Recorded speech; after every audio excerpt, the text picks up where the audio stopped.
Straw Hut Media. Hey y'all, welcome to another episode of Genuinely GG. I am super excited today, as I am every time I have an episode of Genuinely GG.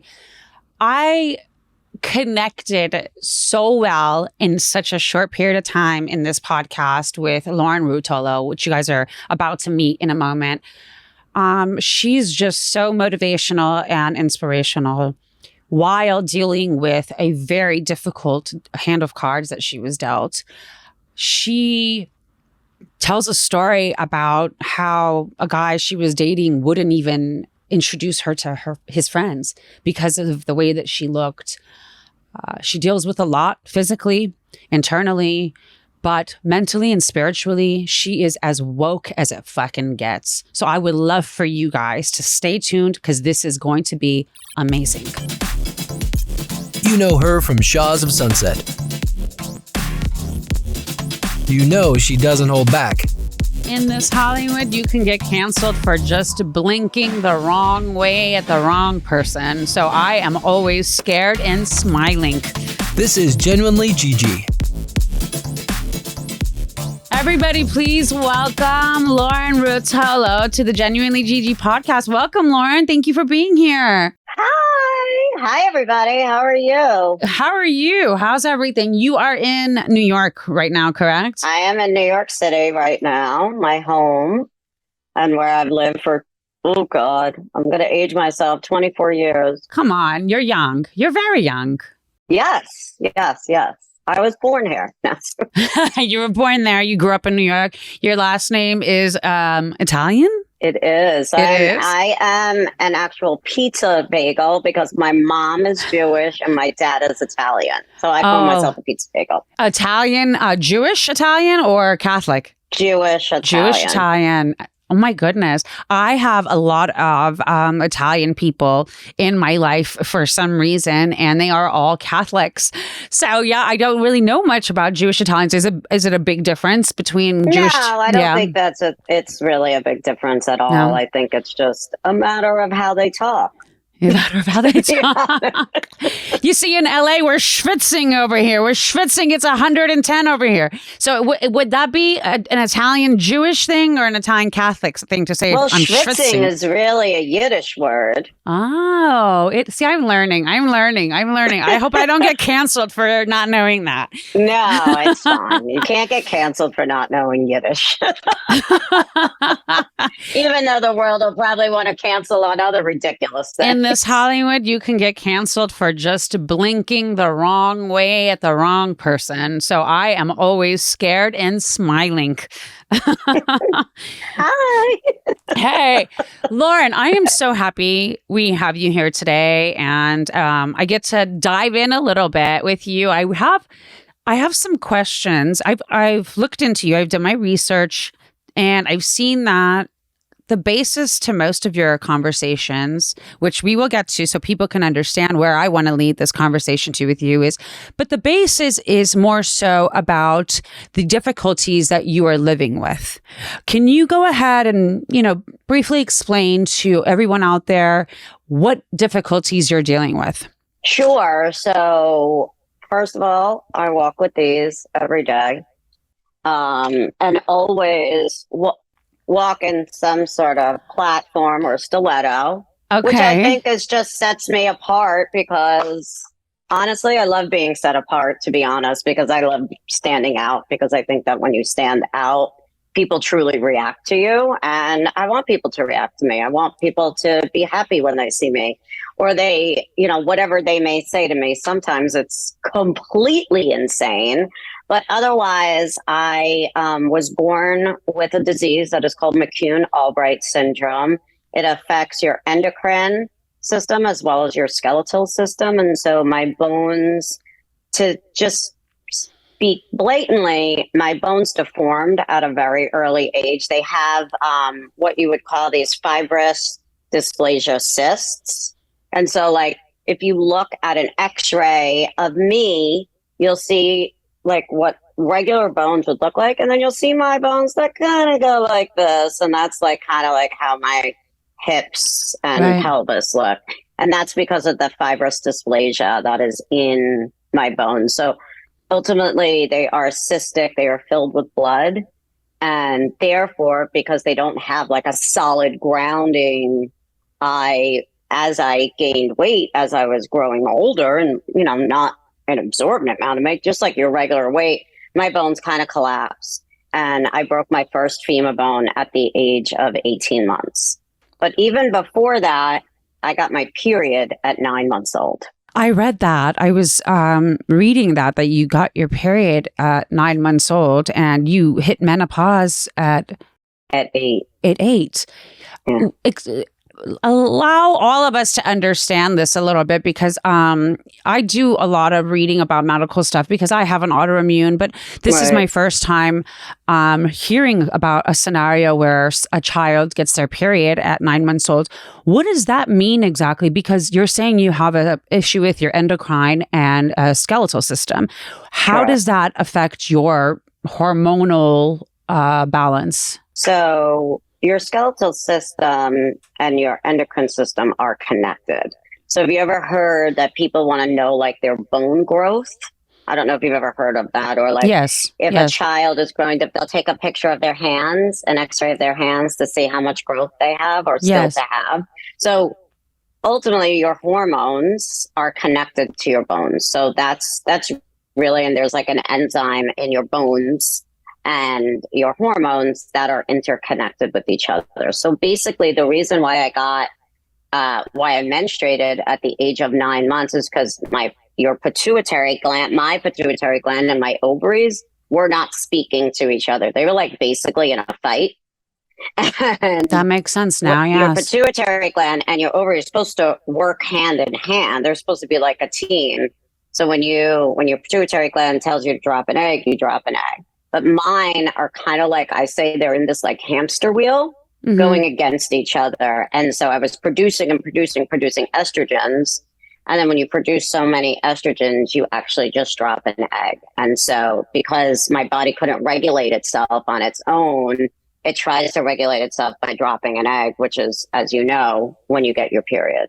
Yes. And so that's ultimately what happened. And, you're a new mom to a 2-year-old, right? Right. Correct. Yes. And so imagine if this is not just a female disease, so males also get it, but males can get early on menstruation in some way, shape, or form. Yes. So may I ask if 9 months old, were your parents aware at this time that you had this? So no. Now here's mom sees her daughter is bleeding from her vagina.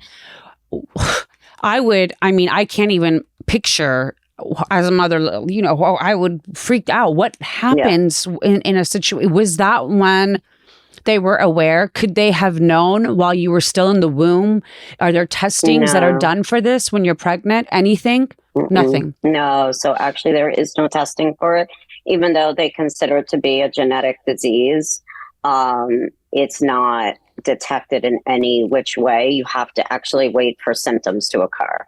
So for somebody like me, symptoms occurred at 9 months old, which, as you said, I had blood coming out of my vagina. Correct. And no one actually believed my parents the first time that they took me to the pediatrician. They were just like, is there pins in your diapers? Like, what are you doing? Like, they blamed it on my parents. I mean, I would have thought rape. I would have immediately thought my daughter's getting raped. That's what would have gone through the worst. Yeah. And so thank God that was not the issue. But my mother actually said to the doctor, like, this looks like a period. And at 9 months old, they said, absolutely not. It can't be. Maybe she scratched herself. And my goodness. But there was like constant blood coming out. It wasn't like, as women, we know we don't just get our period for one day, right? Especially the first time. And so, it happens over multiple days. And then it came back at 10 months. And so when it came back at 10 months, they said, okay, we believe you. Like, it's unbelievable. So they diagnosed me first with precocious puberty, which interesting. Is just really early onset menstruation for women. And a lot of females do get it. They don't get it at toddler age, or they may get it earlier. And then when you say earlier, you may get it at 10. right? Right. And that would be considered early or Right. 8, whatever it may be, but certainly not at 9 months old. So they immediately put me on medication and injections to stop that. Right. And then I actually wasn't diagnosed until I broke my femur. Interesting. And when I broke my femur in a pet shop, I was with my dad, and I just slipped in some water. And I don't know if anybody knows or your listeners know, but your femur is actually your hardest bone to break. Yes, it is. It is what literally keeps you upright. It is the strongest bone in your body. And it's almost impossible. A lot of times you never even hear about it breaking until... No, they make jokes like you can drive over it with an 18-wheel truck and nothing. There's so many jokes about that. Yeah, absolutely. Exactly. And so when a child breaks their femur bone and you tell them like you weren't in a severe car accident or you weren't like hit by whatever it may be, or fall down a flight of stairs, like you truly have to have major impact to that area. Right. I just slipped and I broke it. And so when they discovered through an x-ray that my bones were fibrous, plus coupled with the fact that I had early menstruation and I was prepubescent, that's when they diagnosed me. Interesting. And that's when the medications began? That's when the work began? Is that when they immediately said to you, you're not going to ever walk? What age were you? So it started like that. So I was actually at 18 months old, I was walking and I was running and I was doing everything normally. And then I was put in a body cast. So like when you're in a body cast for your femur, it's literally like up to here. And it's very different than a body cast that you would be in today.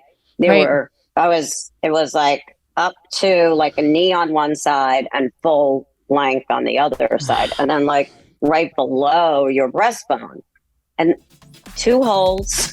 Oh my gosh, I so can't you even go to imagine. The bathroom and that's it. And you're in that. Yeah. We're going to take a quick break, but when we come back, I didn't get my period again until I was 13. So then it was kind of like, okay. The normal age, you're supposed to get your period. You're gonna be normal, exactly. Right. And so, but I was fully formed. I was fully grown at 8. Everything was fully formed for me. Sling TV has something for everyone. All your favorite shows on your favorite channels, all right at your fingertips. What you watch is up to you. It really just depends on what kind of mood you're in. So if you're looking for sports, Sling's got you covered with pro and college football, basketball, baseball, hockey, soccer, golf, racing, and so much more. Sling also has reality TV, and this is why I have Sling, so you can keep up with the latest gossip, the today's hottest shows on channels like TLC, Bravo, MTV, and more. So guys, this is why I ordered Sling, is because you can watch your favorite reality shows in real time. So I'm talking East Coast time when they are airing for the first time. So when you go on Watch What Happens Live, you can actually tweet in and comment in real time, because if you watch it in LA time, you're not going to be able to do that, which is really lame. It's worth it, guys. And don't forget about news, because you can get up to date with today's most trusted sources like CNN and MSNBC. Feeling adventurous? Explore thousands of movies and shows on demand. So what kind of mood are you in? No matter what your answer, Sling has what you need. Getting Sling is easy. Sign up and start watching in just 5 minutes. You can stream on any device and record up to 50 hours with included DVR space. And the best part is you can pause or customize your subscription at any time. So check out sling.com for special offers. Try it today. Sling, the TV you love for a price you'll love.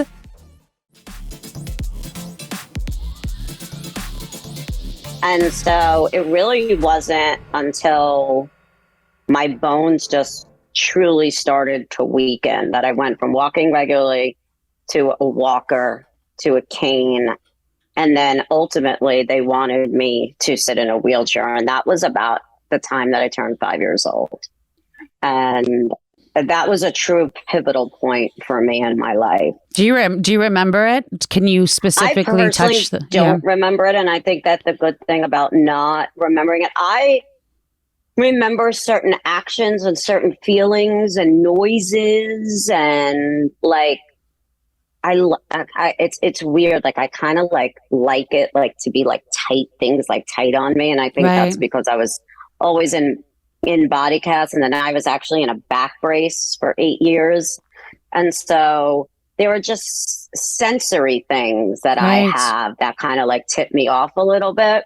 Mhm. But thank God, you know, as children, I think this is the best part about being a child is that you don't remember pain. You truly don't. When you're in that much pain and you're Mhm. suffering so much as very, very young in age, you don't remember it.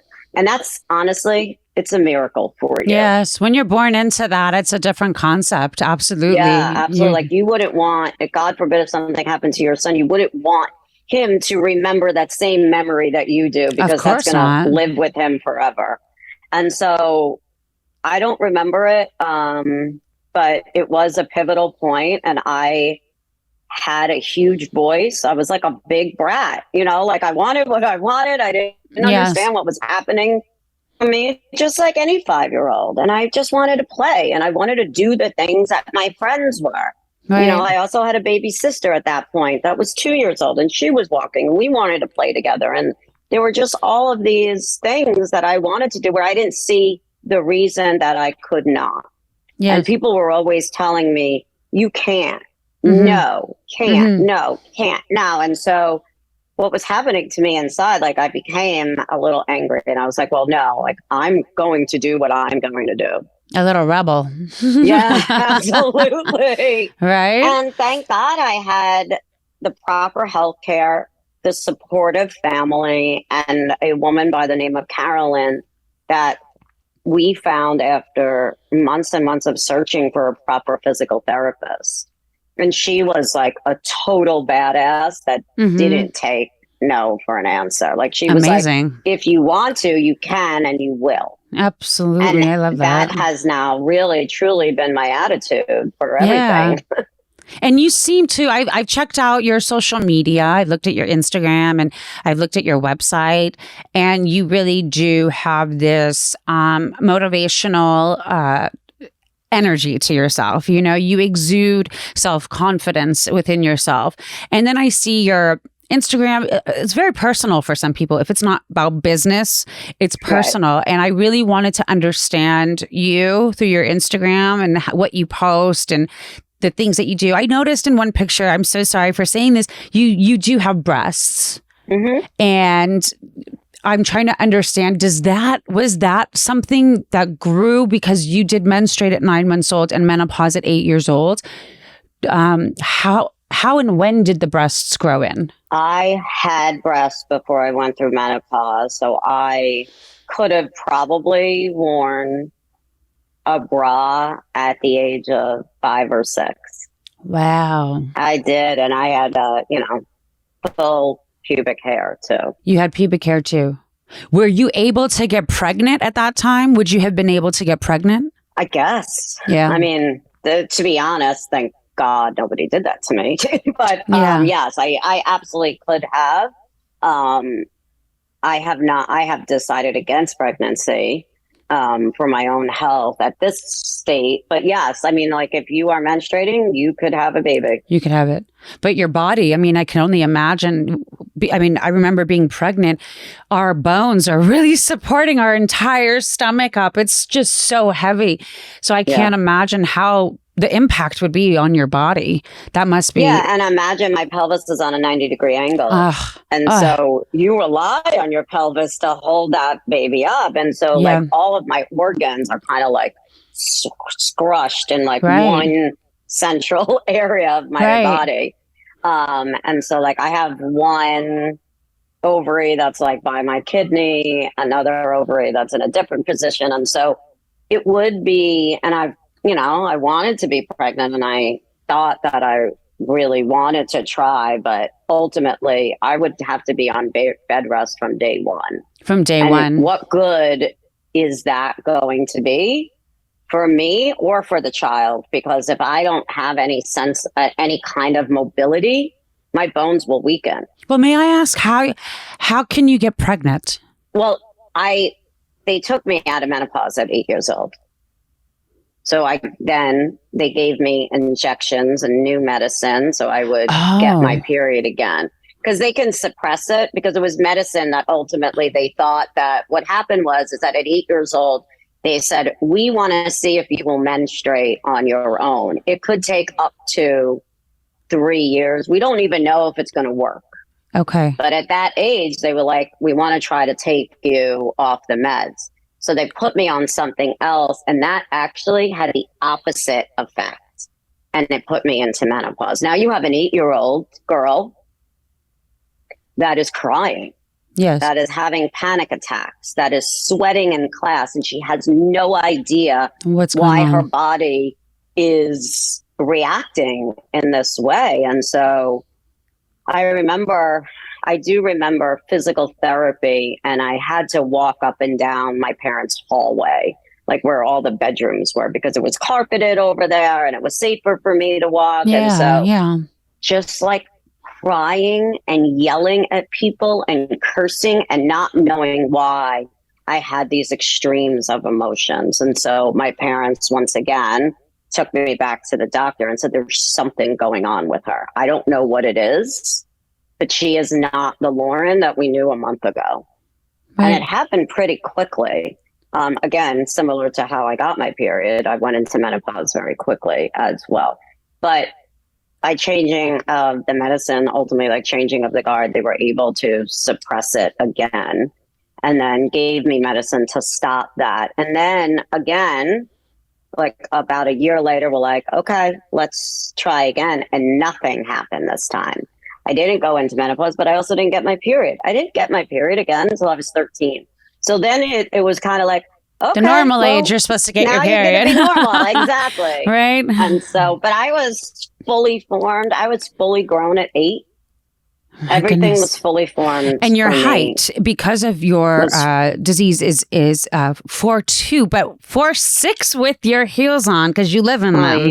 Exactly. Why do you live in heels? Is it to challenge what you are dealt with, or is it specifically because you just like to be in heels? Because you're a bit of a fashionista. I've seen your Instagram, girl. Okay, I see you. So what are the heels about? Tell me, because I know everybody wants to know, why is this woman in double arm crutches sticks with heels?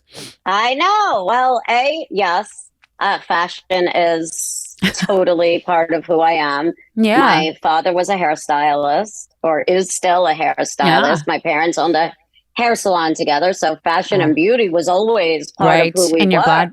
And listen, like, if my friends were wearing it and the world was wearing it, I was like, hell, I want to wear them too. Right. And they just wanted me to wear orthopedic shoes. Yeah. And if I was 5 years old and was going to tell them to basically F off, that I was going to walk with crutches or be vertical in any which way that I could, hell, I was going to wear shoes. Right. You know, I also have a very small foot. Do you? So what size is your foot? Do you have to get 4. Oh, do you have to get them custom made, or how do you find heels? I have gotten custom made shoes before, but I find shoes, you know, I'm working on a line so I can, because I believe the hell, we all know that size matters. Yeah. And size matters. That's what he said. Exactly. And so size matters in shoes, and size matters in fashion too. Yeah. And so I've been, you know, because they wanted me to only wear flats and wear these horrific orthopedic shoes that I was never going to be caught dead in. Mm-hmm. I said, well, I'm going to wear what I want. Like I have the personality, and I've always had the personality. If you tell me no, I'm going to have a walk. You're going to challenge it. You're a lot like me. I'm the same way. Yeah. Stubborn. Yeah, I'm stubborn, and I'm going to challenge that no. And to be honest, the word challenge for me is different than other people, right? Like, I don't see it as a challenge. You're challenging me. I'm going to say, this is just who I am, and I'm going to do it no matter what you tell me or not. Let me ask you this, Lauren, because I have rheumatoid arthritis in 44 of my joints. Okay. Wow. Especially, obviously fingers, knees. Yeah. In the last, I would say 8 years, it's attacked my, ankles to toes aggressively. But I'm like you. I love my heels. I love my Louboutins, and I have a very narrow foot. So Louboutins are perfectly made for me. Yes, they're not made for me, but they're made for you. Right? Okay. But I'm starting to get all these messages because I grew a very large following in the autoimmune world based on my condition. Wonderful.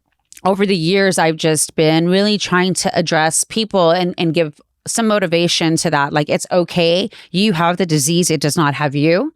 Right. That was always, and everyone would always say to all my pictures when I'm out with my girlfriends, how do you manage to have RA and wear high heels? You must be faking it. You're faking it, right? Because it's an invisible disease. But I'll tell you this now, if I wear heels since the attack of my lower limbs, the next 3 days, my feet are swollen. I can't walk. I'm stiff. Like, it's horrible. So do you get affected? Because I understand the challenge is different for us than it is for other people. The concept of challenge is with self. So is that something that you challenge yourself with as far as having to deal with an aftermath of perhaps wearing heels? Absolutely. There are some heels that I will wear that will hurt me. And, especially the left side of my body is much more deformed than my right side. It's basically like, I feel like a lot of times that my body was like just split in half. And if I could get a whole new left, I'd be in the market for that. But unfortunately, I can't. I don't know, like, if I get swollen, yes, I know my limits. And I think that that's what everybody needs to know. No matter if you have an invisible disease or a physical disability, like where the world can see me and judge me just by the way that I walk. And honestly, they're probably judging you because you're a celebrity and you're on TV and they don't believe that. Easily. That's enough for them.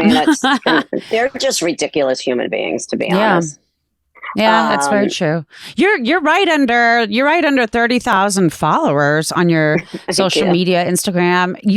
They're definitely reaching out to a lot of people. Yeah, especially in the rare disease community. What do you find within you that you give? Where did you find this source of strength or self-confidence? Because I'm seeing a woman walking with, as you call them, your sticks, your arm sticks, right? Is what you call it. And then you also wear your high heels, your fortune. You're dealing with a bone disease that's crippling.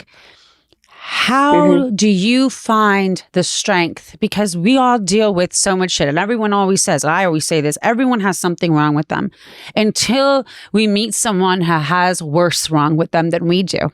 You either feel grateful for your life at that moment or you don't. So I see you and I feel so grateful that I have what I have, but I see you that you have something I don't have, which is a little bit more confidence. So where do you dig that up from? Where does that come from? Because I want to stand as tall as you do. How does that happen? I think that confidence is something that you have to work on. And I think that I also adopted a voice from my family. And so everybody from my mom, my dad, my aunts, and like everybody around me, my cousins, they were all so confident and always said, let's just deal with what we have to deal with at this moment. The future is unknown for every single person, not just for you, Lauren. And so let's deal with what we have to deal with today, because we don't know what tomorrow may bring. And that's how I've always been. And I just think that on so many levels, like I personally always had to psych myself up. And I think that by me psyching myself up, if I went to the doctor, psyching myself up if I went to a new school, psyching myself up because I always knew that people were going to judge me. They were going to treat me differently. A doctor was probably not going to know my disease. Right. You know, there were always so many times in my life where I had to recreate the scenario and really showcase who I was if I wanted to be heard. Yes.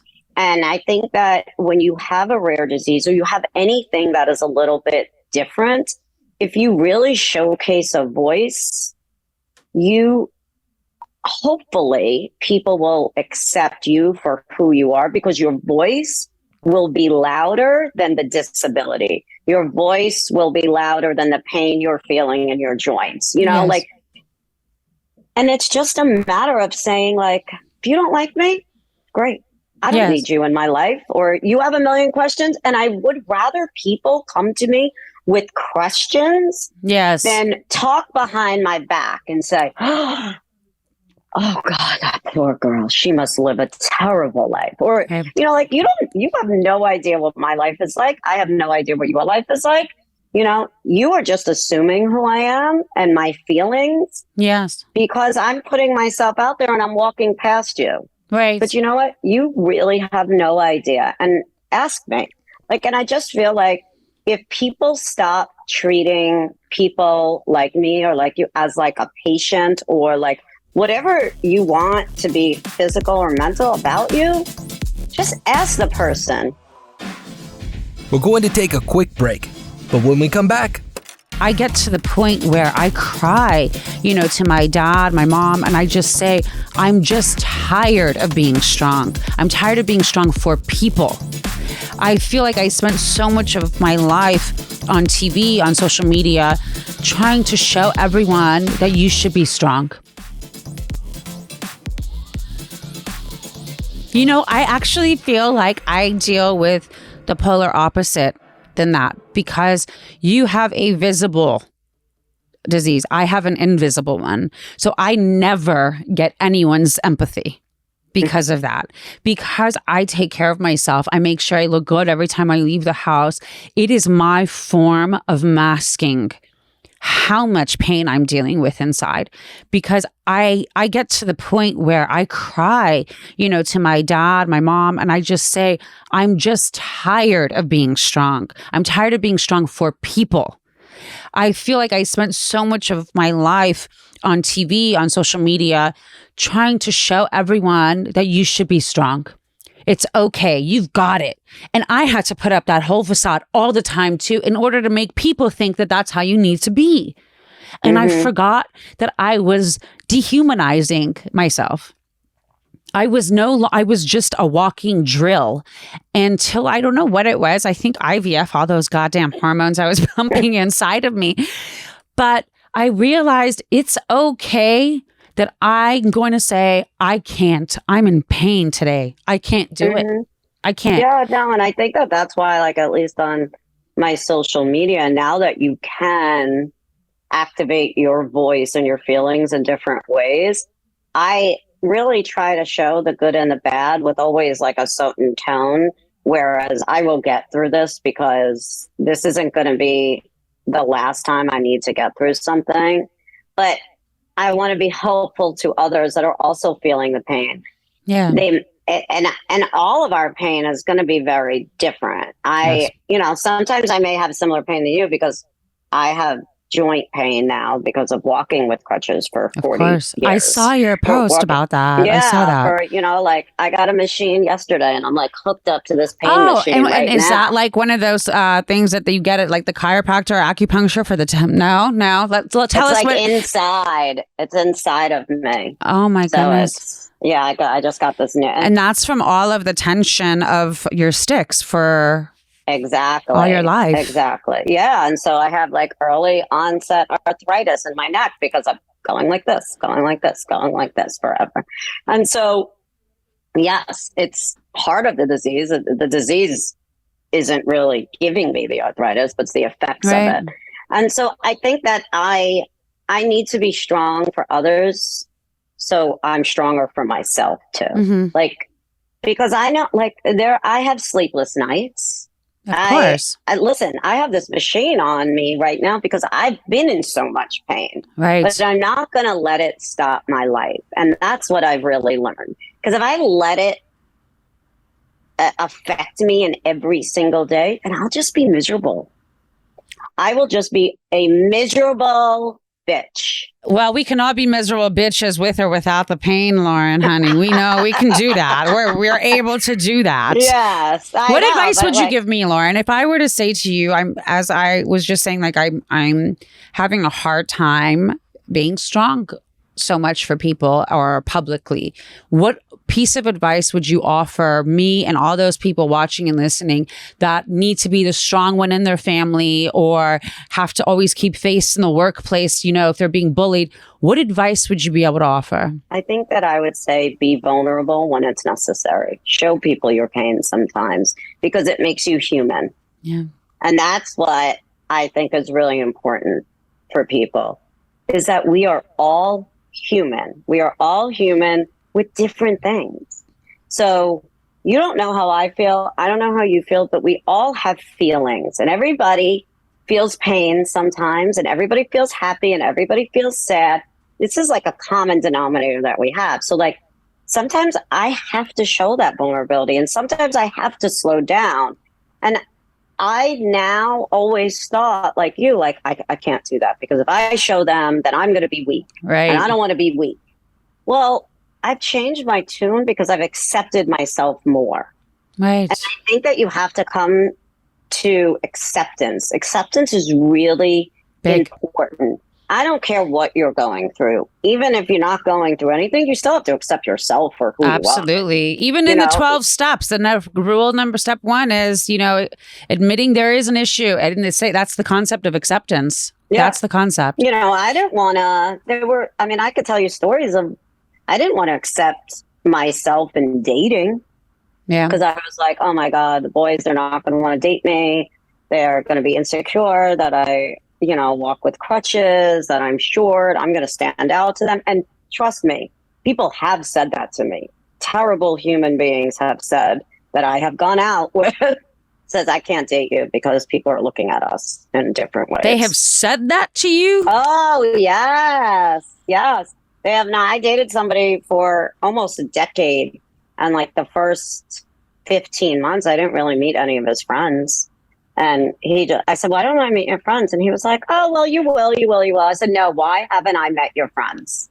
Oh, man. Like, you're basically here all the time. You have met all of my friends. Why aren't we doing things? He was like, well, I don't want them to think differently of you. Oh, you should be so grateful. You should be so grateful for motherfuckers like that. Honestly, Exactly. They're just showing who the fuck they are early on. Be grateful for that. No, exactly. And I What a totally am. And douchebag. it's changed my mindset. And you know what? On my dating profile, here I am. Here Crutches you are. loud. Here I am. You're everywhere. I had to. Yeah, I'm everywhere. And if you can't deal with that, then Yeah, fuck off. go fuck I yourself. love that. I don't want to be with you. But like, I think that that's it. Accept and humanize who you are. Right. Because people need to see both sides. They do. They And do. you can always, you know, your ending can always try to be giving yourself a lesson, giving people a lesson. But they need to see who you are. And I hate when people now, like, they don't ever showcase who they are. They don't, and others don't think that you can have multiple emotions. Well, you absolutely can. Right. And you should show them to the world because you're going to be more respected. And they're going to say, you know what? Gigi's a real person. I try. Thank you. But I appreciate you saying that because I hear you and that gives me a lot of motivation. And I hope it motivates a lot of other people in understanding that it really is a lot about acceptance. Acceptance is a key. It's a pivotal turning moment to any type of transformation and change in any dynamic. When you don't like a situation, you must first accept what the situation is. It is what it is. Now let's do something. First accept have it. enough integrity to either get out of it, to show people Exactly. and that's what you have to. Yeah. I was just in a terrible job and I left because I had too much integrity for myself to stand there and be bullied, to stand there and say, you're not good enough, Lauren, or you need to change this. No. And again, F you, you don't like me, you don't like what I'm doing. That's fine. I've had many more challenges in my life. I don't need to do this. Well, girl, listen, I will be in New York in October. I know New York is a legalized state for weed and it helps a lot with inflammation and pain. And I don't know if you're a pothead fucker, but when I'm there in October, we can do a little puff puff and just say fuck everybody. I would love to do a little puff puff with you. I totally believe in it. I have all everything from creams to gummies to But you know what it can do, because it is cannabis is it helps a lot of in our minds. It's just, it does do a lot for inflammation. I know it doesn't do what you want. It took me a long time. It took me a really long time to see any effects from cannabis. It's a natural source, but I was really forced into it by my mother. It's crazy to say. I went to rehab in 2005. I kicked coke and weed back then. And my mom's here like 20 years later telling me, go to doctor for cannabis. It's so good for the inflammation. You know what I mean? So I'm like, Mom, you want me to be a pothead? Mm-hmm. So I did. And it took me a long time.